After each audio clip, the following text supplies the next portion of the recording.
In the 1930s, the sleek Quadrone C-460 flew into Southern California and blew away the competition at the National Air Races. Now, more than 70 years later, the vintage aircraft is coming back to life in Southern California. KCAL9's Kater Lee reports. How fast will it go when it gets up in the air? Ultimately, it should fly about 250 miles an hour or more. This sleek little blue racer is a replica of the Quadrone C-460 from France. In 1936, this plane blew away the competition at the National Air Races in Los Angeles, then disappeared into oblivion over time. But Santa Barbara businessman Tom Wathen has a passion for vintage aircraft, and he commissioned a team of artisans from Aero Craftsmen in Rubidoux to rebuild the Quadrone. Tom likes winners, and this plane was a winner in 1936. It came over from France, and it absolutely whipped the field. It won every race that it competed in.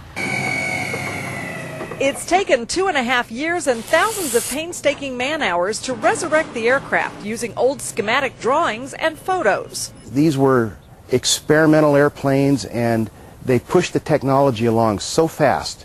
There was so much advancement that happened between the wars, and many of the features that you see on these race planes were later used for the fighters and the bombers and the planes of World War II. Mark Lightsey has recruited a team of retired aircraft enthusiasts and young apprentices excited to learn the lost art of building airplanes. This is all old school stuff, is, beat it with the hammer, weld it, bend it here, and you got to use all these tricks to make it look good, and then people say, well, how did you make it?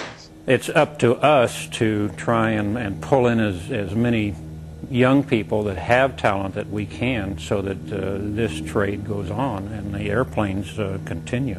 By the end of the year, the Quadrone will be ready for its inaugural flight. If all goes well, it may be featured in the Paris Air Show of 2009. In Rubidoux, Kater Lee, KCAL9 News.